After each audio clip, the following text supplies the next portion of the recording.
what can we do as a school to attract more students, to maybe prevent the complement from going down? I don't know if that's even an option, but like if there's more students, I know that solves a lot of our problems. That's a difficult question because there are different opinions from different aspects of the university community. Certainly from the faculty perspective, this is an administration-heavy university. There is more administration and a greater percentage of money devoted to administration here than there are at most universities across the country.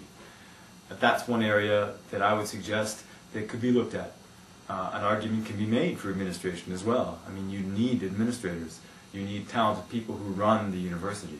So there has to be a balance that's maintained there. Certainly, increasing student enrollment is a good thing for any university because government grants to universities are tied to the number of students that you have. Tuition is not a factor to the degree that you would think.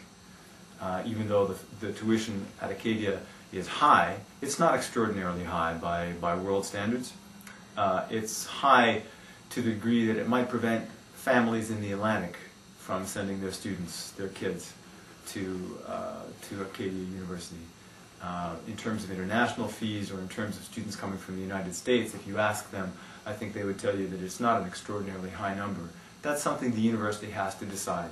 If they want to increase enrollment from the region, which I think is in the interest of every university, I think they have to tailor their programs, their recruiting, and their tuition levels to Atlantic Canadian students in the way that, for instance, Quebec universities tailor their tuition and some of their programming to Quebec students. Otherwise, those students will go elsewhere.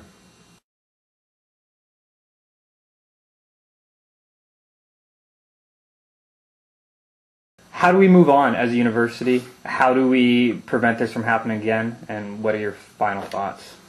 Well, for me it was very disappointing that this is the beginning of my 5th year at Acadia, and I've been involved in 2 strikes. There was a strike in my 2nd semester as a professor. You know, the first time that something like that happens, it's a kind of adventure, and you take it seriously, but on another level, it doesn't seem serious. You know it's going to end, and you know strikes happen. They're a fact of life in Canadian society.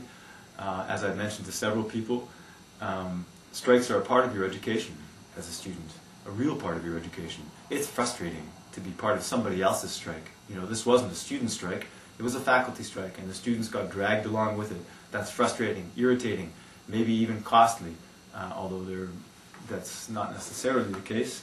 But parents would be frustrated, students would be frustrated. That frustration is part of the exercise. It's meant to be an inconvenience to people so that something will get done.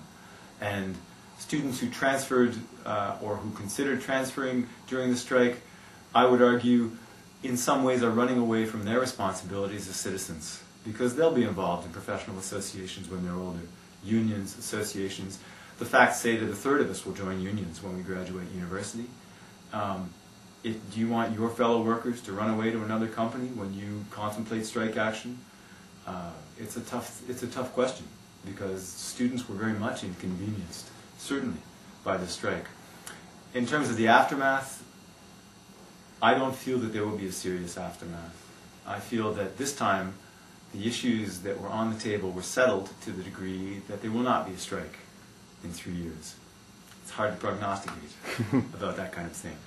But it's good to be optimistic at the same time, you know, if that's what the feeling is. I think I'm in theater, so I'm a congenital optimist. You have to be in the business that I'm in, and I'm also a theater freelancer. If my job ended tomorrow at the university, I don't tie my life to a certain wage or to a certain job, and I think all of us need to get used to that idea to a certain degree. Nothing is guaranteed, even in a contract.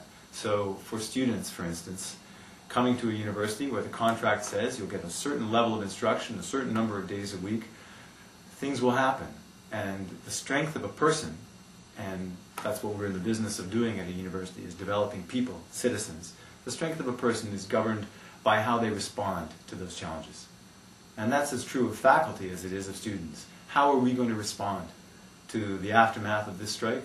Well, I think it will be by being conciliatory, by helping the university recruit students, by helping the university maintain the high academic standards that we already have, by being positive, contributing members of the university. That's the best thing that we can do. Well, thank you so much, Michael. My pleasure.